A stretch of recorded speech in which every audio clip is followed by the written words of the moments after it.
دیکھیے، ہمیں دین اگر سمجھنا ہے تو ہمیں پیچھے کے پیچھے جانا پڑے گا یہاں تک کہ حضور تک پہنچ جائے۔ البتہ حضور تک پہنچنے کا مطلب کیا ہے؟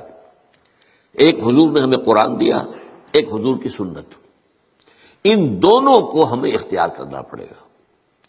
اب یہ ہے کہ قرآن مجید کی کسی آیت سے استدلال کرنے میں اختلاف ہو سکتا ہے، کسی حدیث سے استدلال کرنے میں اختلاف ہو سکتا ہے، حدیثیں بعض اوقات کنٹراڈکٹری بھی آ جاتی ہیں، ان کے مابین توافق پیدا کرنا یہ ایک بڑی علمی جدوجہد ہے۔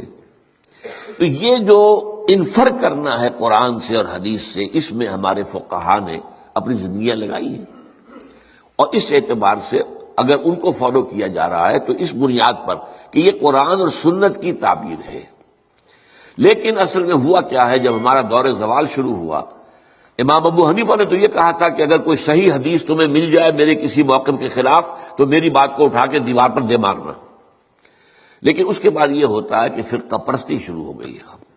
یہ فرقہ پرستی جو ہے اس نے ساری خرابی کی ہے، ورنہ ہم یہ سمجھیں، اور میں نے اس کے اوپر جو ہے ایک انٹرویو بھی میں نے حال ہی میں دیا ہے، اور میں نے یہ 20 اگست 1980 کو تقریر کی تھی علماء کنونشن کے اندر، جو ضیاء الحق صاحب کے دور میں علماء کنونشن 2-3 ہوئے تھے، ان میں سے پہلا کنونشن جو تھا اس میں میں بھی شریک تھا، اس میں میں نے تقریر کی تھی کہ ان فقہی اختلافات کا حل کیا ہے۔ تو میں نے کہا تھا کہ جہاں تک تو فیملی لاز ہیں اور پرسنل لا، اس میں ہر فقہ کو کھلی آزادی ہونی چاہیے، کیونکہ بڑے سینسیٹیو ایشوز ہیں، عقائد کا معاملہ ہے تو سینسیٹیو ہے۔ اب نماز میں فرض کیجئے یا روزے کے اندر اگر آپ طے کر دیں فلاں وقت پر روزہ کھولنا ضروری ہے، تو ہو سکتا ہے کسی فقہ کے نزدیک اس وقت روزہ کھولنا درست نہ ہو۔ تو ان چیزوں کو تو چھوڑ دیا جائے لوگوں کے فقہوں پر، let them do what they want to do۔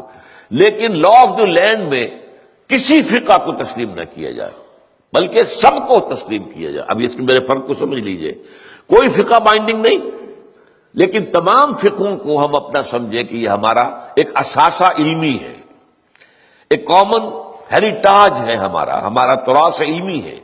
امام ابو حنیفہ نے یہ کہا، مالک نے یہ کہا، شافعی نے یہ کہا، حنبلی نے یہ کہا، امام جعفر صادق نے یہ کہا، امام زید نے یہ کہا، اور حزم نے یہ کہا، اور فلاں نے یہ کہا، بازیوں نے یہ کہا۔ یہ گویا کہ ہمارا ایک کامن جو ہے، یہ ہمارا اثاثہ ہے۔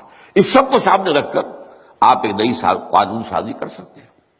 تو اس حوالے سے یہ، لیکن یہ ہوگا کیسے؟ جیسا کہ آپ نے علماء کی بات کی، علماء تو اس کے اندر اتنے سخت ہیں کہ ایک فقہ سے باہر قدم نکالنا گویا کہ آپ ان کے نزدیک کفر ہے۔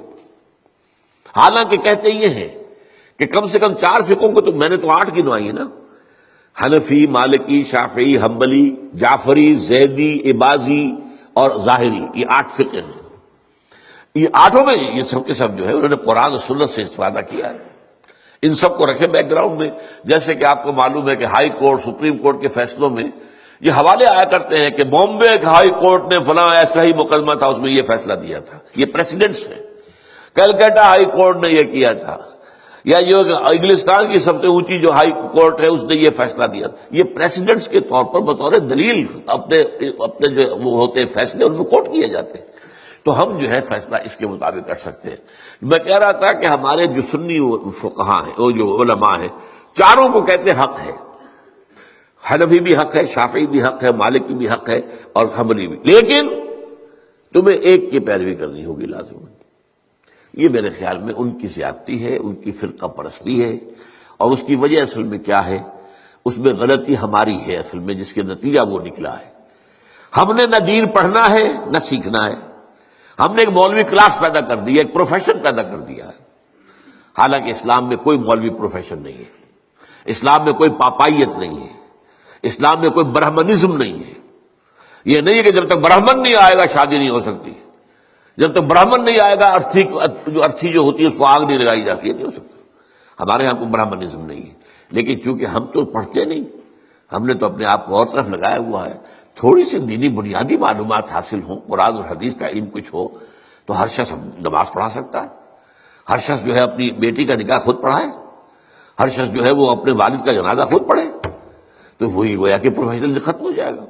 تو چونکہ یہاں فرقہ پرستی ہوئی، پروفیشنلزم آیا، اور پروفیشن میں آپ کو معلوم ہے کہ پروفیشنل جیلسی از دی رول، اس میں تو جو ہے ایک دوسرے سے حسد اور بغض اور ایک دوسرے کے خلاف یہ تو لازم ہے. تو یہ اصل صورتحال بگڑی ہوئی ہے.